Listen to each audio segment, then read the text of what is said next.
तो guys welcome to my channel study sign. जैसे कि रोज़ की बात आज हम फिर आपके लिए एक नया लेक्चर लेके आए हुए हैं प्राचीन इतिहास का, जो कि चंद्रगुप्त मौर्य के बारे में हम आज आपको बताएंगे।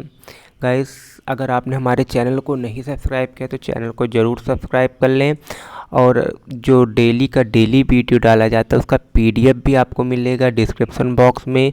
इसलिए आप वन लाइनर मैंने पूरा PDF बनाता है, इसलिए आपको याद करने में बहुत ही आसानी होगी। आइए गाइस देखते हैं, अपना लेसन स्टार्ट करते हैं। चंद्रगुप्त मौर्य। चंद्रगुप्त मौर्य जो है मौर्य वंश का संस्थापक है। आप जानते हैं नंद वंश के बाद मौर्य वंश आता है। नंद वंश के जो अंतिम शासक थे, हमने आपको प्रीवियस लेक्चर में बताया था कि नंद वंश के अंतिम शासक घनानंद थे, और घनानंद को चंद्रगुप्त मौर्य पराजित करके और क्या कहते हैं मौर्य वंश की नींव डालता है। और घनानंद को पराजित करने में केवल चंद्रगुप्त मौर्य ही नहीं थे, साथ में चाणक्य ने भी इनका बहुत ही बड़ा योगदान है, क्योंकि चाणक्य बहुत बड़ा योगदान है। चाणक्य और चंद्रगुप्त मौर्य दोनों ने मिलकर ही नंद वंश का विनाश किया था। जब नंद वंश के शासक घनानंद थे तो उनके समकालीन शासक सिकंदर थे। सिकंदर भी जब आया था, मैंने प्रीवियस लेक्चर में बताया था कि उसका उद्देश्य ही था लूटना। कोई उसने साम्राज्य स्थापना कोई उद्देश्य नहीं, उसका उद्देश्य केवल एक था कि भारत की संपदा को लूटना। जब सिकंदर आया था उसने बहुत ज़्यादा खून खराबा लूटपाट किया था, और इससे क्या हुआ कि जो छोटे मोटे राज्य थे भारत के, उनमें क्या हो गई, वैमनस्यता हो गई। वो आपस में एक दूसरे का साथ ना दे सके, उनमें फूट पड़ गई। उसी का लाभ क्या है चंद्रगुप्त मौर्य उठाया, और क्या कहते हैं एक बड़े साम्राज्य की स्थापना कर लिया, मौर्य साम्राज्य की। चंद्रगुप्त मौर्य जो है तक्षशिला, धनुर्विद्या तथा वैदक की शिक्षा के लिए पूरे विश्व में प्रसिद्ध था। चंद्रगुप्त मौर्य ने अपनी सैनिक शिक्षा यहीं पर ग्रहण किया था। कौशल के राजा प्रसेनजीत, मगध का राजवैद्य जीवक, सुप्रसिद्ध राजनीतिविद चाणक्य, बौद्ध विद्वान वशुबंध आदि ने भी इन्हीं के साथ ही शिक्षा ग्रहण की थी। आइए नेक्स्ट स्लाइड में देखते हैं। अभिलेखीय साक्ष्य रुद्रदामन के जूनागढ़ अभिलेख से मिलता है। जूनागढ़ अभिलेख क्या है, एक ब्राह्मी लिपि में लिखा गया है। चंद्रगुप्त मौर्य और सेल्यूकस निकेटर के बीच 305 ईसा पूर्व में युद्ध हुआ, जिसमें सेल्यूकस क्या होता है, हार जाता है। सेल्यूकस हार जाता है तो अपनी पुत्री कार्नेलिया की शादी भी चंद्रगुप्त मौर्य के साथ कर देता है, और साथ में से 500 हाथी भी उपहार में देता है। सेल्यूकस निकेटर को चंद्रगुप्त हरा दिया, एक यूनानी था। इस प्रकार से अब यूनानी पूरी तरीके से भारत से जा चुके थे। आप हमने बताया था सिकंदर जो कि एक यूनानी था, यहीं से यूनानियों का आवागमन चालू हुआ, और यूनानी के जो लास्ट यूनानी जो थे वो आपके थे सेल्यूकस निकेटर। सेल्यूकस निकेटर को चंद्रगुप्त ने हरा दिया, और अब इस तरह से भारत से पूरी तरीके से यूनानी खत्म हो गए। सेल्यूकस ने अपने राजदूत मेगास्थनीस को चंद्रगुप्त के दरबार में भी भेजा था, और जो मेगास्थनीस थे उन्होंने एक पुस्तक की रचना की थी। उस पुस्तक का नाम क्या है, इंडिका। उस पुस्तक का नाम क्या है, इंडिका। ये बहुत इंपॉर्टेंट है, मेगास्थनीस की पुस्तक का नाम इंडिका।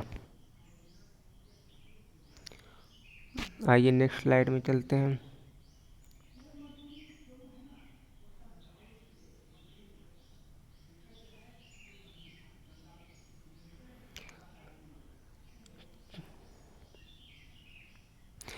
चंद्रगुप्त को सेल्यूकस ने, जैसा मैंने अभी बताया था, चंद्रगुप्त को सेल्यूकस ने 500 हाथी जो थे उपहार में दिए थे। ये किसके अनुसार है, प्लूटार्क के अनुसार। प्लूटार्क ने इसकी व्याख्या की है कि चंद्रगुप्त मौर्य को सेल्यूकस निकेटर ने 500 हाथी दिए थे, और अपनी पुत्री, इनकी पुत्री का नाम कार्नेलिया था, इसकी भी शादी चंद्रगुप्त मौर्य से कर दिया था। चंद्रगुप्त मौर्य ने यूनानियों को सैंड्रोकोट्स की उपाधि दी। चंद्रगुप्त मौर्य ने यूनानियों को सैंड्रोकोट्स की उपाधि दी। चंद्रगुप्त मौर्य पहले बौद्ध धर्म था, लेकिन अपने जीवन के अंतिम समय में उसने क्या किया, जैन धर्म को स्वीकार कर लिया। वह पूर्णतः जैन धर्म हो गया, बट पहले क्या था, पहले वो बौद्ध धर्म था। सेल्यूकस ने जो थे चंद्रगुप्त को 4 प्रांत दिए थे, एरिया काबुल, अराकोसिया कंधार, ग्रदेशिया और तारान। 4 प्रांत दिए थे चंद्रगुप्त मौर्य को। चंद्रगुप्त मौर्य जिसका भी मैंने व्याख्या किया था। इनकी पत्नी का क्या नाम था, हेलेना या कार्नेलिया। एक ही नाम है, चाहे हेलेनिया कहे या कार्नेलिया, ये एक ही नाम है। चंद्रगुप्त मौर्य की पत्नी का नाम, जो कि सेल्यूकस निकेटर की पुत्री थी।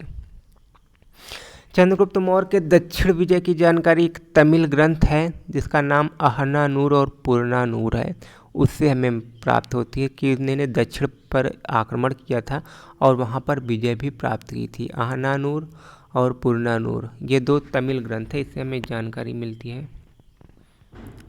अब बात करें चंद्रगुप्त मौर्य की सेना की, तो चंद्रगुप्त मौर्य की सेना के 6 अंग थे।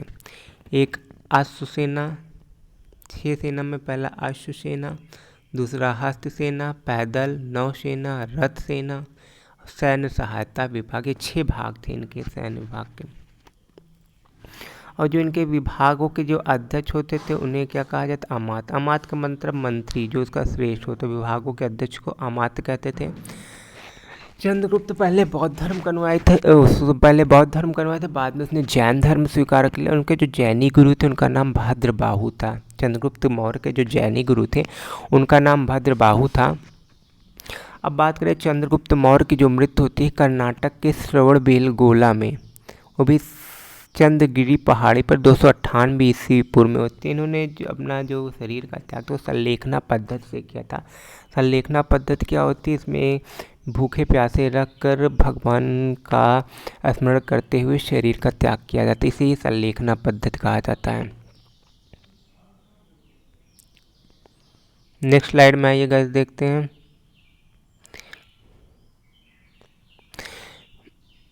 विलियम जोन्स पहले विद्वान थे जिन्होंने सैंड्रोकोट्स की पहचान भारतीय ग्रंथों में चंद्रगुप्त से की है। चंद्रगुप्त को सैंड्रोकोट, एंड्रोकोट्स कहा जाता है, लेकिन जो इसकी पहचान की थी विलियम जोन्स ने, कि सैंड्रोकोट जो उपाधि दी गई है वो चंद्रगुप्त मौर्य के लिए ही यूज की गई है। ये क्वेश्चन बहुत बार पूछा जाता है, चंद्रगुप्त मौर्य की क्या क्या उपाधि हैं, 2 उपाधियाँ, एक सैंड्रोकोट्स, एंड्रोकोट्स, इन 2 नामों से इनको जाना जाता है। प्लूटार्क के अकॉर्डिंग चंद्रगुप्त ने 6 लाख सेना लेकर समूचे भारत पर आधिपत्य किया था। एक बहुत बड़ा विशाल साम्राज्य का इन्होंने निर्माण किया था। चंद्रगुप्त मौर्य के राज्यपाल पुष्यगुप्त वैश्य ने सुदर्शन नामक झील का निर्माण कराया था। सुदर्शन नामक झील का निर्माण पुष्यगुप्त वैश्य, जो कि इनके चंद्रगुप्त मौर्य के राज्यपाल हुआ करते थे। मेगास्थनीज के अनुसार भारत में दास प्रथा नहीं थी। चंद्रगुप्त मौर्य के समय में भारत में जो थी दास प्रथा नहीं थी। इसका उल्लेख मेगास्थनीज ने अपनी पुस्तक इंडिका में किया है। मेगास्थनीज भारतीय समाज को 7 जातियों में विभक्त किया है। 7 जातियाँ कौन कौन सी थी, दार्शनिक, किसान, अहीर, कारीगर, शिल्पी, सैनिक, निरीक्षण, सभासद तथा एक शासक वर्ग। इन 7 वर्गों में इनको विभक्त किया था मेगास्थनीज ने। इसका भी उल्लेख उन्होंने इंडिका में किया है। मेगास्थनीज ने पाटलिपुत्र को पालीब्रोथा के नाम से उल्लेख किया है, और जिसे इसमें पटना के नाम से जाना जाता है। बहुत इंपॉर्टेंट क्वेश्चन है गाइज। मेगास्थनीज ने पाटलिपुत्र को पालीब्रोथा के नाम से उल्लेख किया है, जिसे इसमें पटना के नाम से जाना जाता है।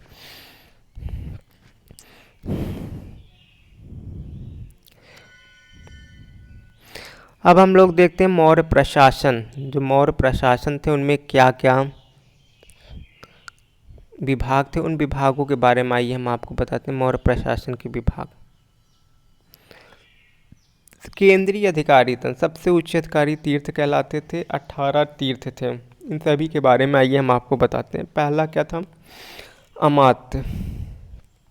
अमात्य क्या है, प्रधानमंत्री। पहला अमात्य जिसे प्रधानमंत्री के नाम से जाना जाता है, सबसे बड़ा अधिकारी हुआ करता था मौर्य साम्राज्य का।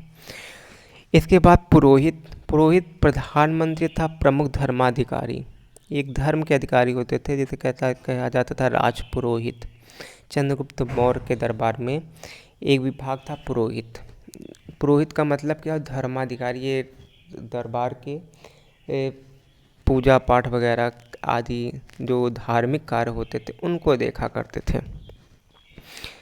नेक्स्ट है समाहर्ता। समाहर्ता राजस्व विभाग का प्रधान अधिकारी। समाहर्ता राजस्व, जहाँ पर पैसा खजाना वगैरह होता था उसका जो प्रधान अधिकारी होता था उसे समाहर्ता कहा जाता था। समाहर्ता राजस्व विभाग जहाँ पर खजाना जमा होता था। सन्निधाता कोषाध्यक्ष। इसके बाद प्रदेष्टा क्या है? फौजदारी न्यायालय का न्यायाधीश, जहाँ पर मुकदमे सुने जाते थे। प्रदेष्टा। नायक, जो सेना का संचालन करता था उसे नायक बोलते थे। सेना का संचालन करता, सेना का प्रशिक्षण करता था, नायक। कर्मांतिक, उद्योग धंधों का प्रधान निरीक्षक। इनका क्या काम था? केवल ये व्यापार देखते थे कि राज्य में व्यापार कैसा चल रहा है, सही तो चल रहा है ना, उनको नायक बोला जाता था। नेक्स्ट है हमारा उनको कर्मांतिक बोला जाता था। नेक्स्ट है हमारा व्यवहारिक क्या होते थे? दीवानी न्यायालय देखते थे। व्यवहारिक दीवानी न्यायालय के न्यायाधीश होते थे। दंडपाल, सेना की सामग्रियों जुटाने वाला प्रधान अधिकारी। दंडपाल क्या होता था? दंडपाल का ये काम था कि जो सेना रखी जाती थी उनके लिए भोजन की व्यवस्था और अस्त्र शस्त्र की व्यवस्था करना, घुड़सवार की व्यवस्था करना, ये सब काम दंडपाल का होता था।